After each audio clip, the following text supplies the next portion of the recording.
Yo, petualang dunia maya. Pernah nggak sih kalian mikir, kenapa mayat-mayat di Gunung Everest tuh dibiarkan aja kayak properti horor? Padahal kita di rumah aja, sandal hilang aja dicari sampai ke kolong kasur.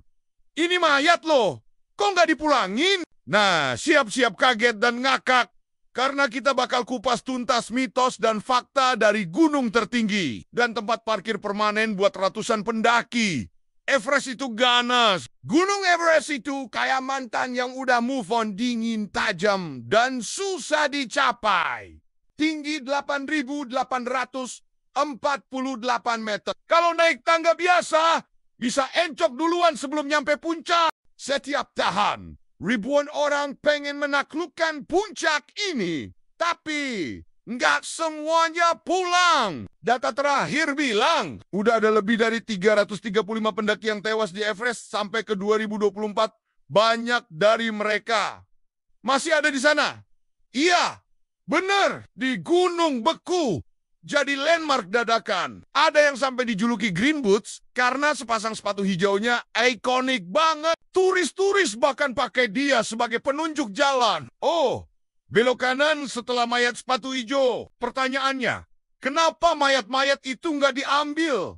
Jawabannya, karena Everest bukan minimarket. Mau ambil satu mayat dari ketinggian segitu, butuh tim khusus, tali, oksigen, nyawa ekstra, dan dana. Bahkan kabarnya bisa ngabisin lebih dari 1 miliar. Nggak cuma mahal, tapi juga bahaya banget. Tahun 1984, 2 pendaki Nepal meninggal waktu berusaha nurunin jenazah. Iya, mau jadi pahlawan, malah ikutan masuk daftar korban.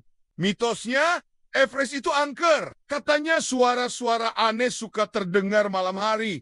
Tapi, ya, siapa yang rekam di atas sana tengah malam, bro? Cuma suara angin kenceng juga bisa bikin parno. Ada juga yang percaya kalau mayat di sana itu penjaga gunung. Yang naik tanpa izin bisa dikutuk nyasar selamanya. Kayak GPS era ya. Ada juga mitos bahwa orang yang mati di Everest sebenarnya belum mati. Cuma lagi tidur abadi karena dingin. Kalau suhu naik dikit, bisa bangun lagi. Wah, zombie edition Himalaya dong. Fakta serem tapi nyata.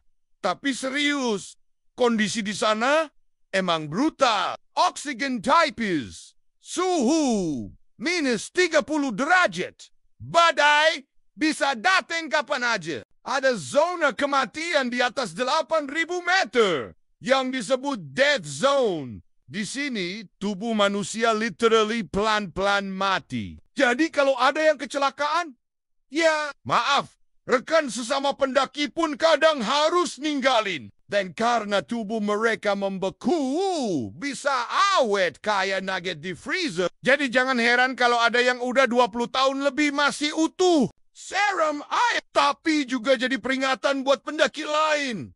Ini bukan tempat main-main. Pendaki versus biaya. Jadi, kalau kalian punya mimpi naik Everest, pastikan kalian juga punya nyali kayak superhero latihan, fisik kayak atlet nasional, dan rekening bank setebal gunungnya.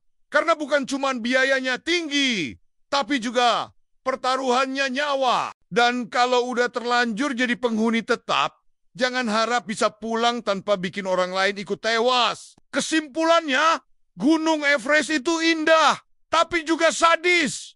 Faktanya, tubuh-tubuh itu dibiarkan. Bukan karena nggak sayang, tapi karena kondisinya nggak memungkinkan.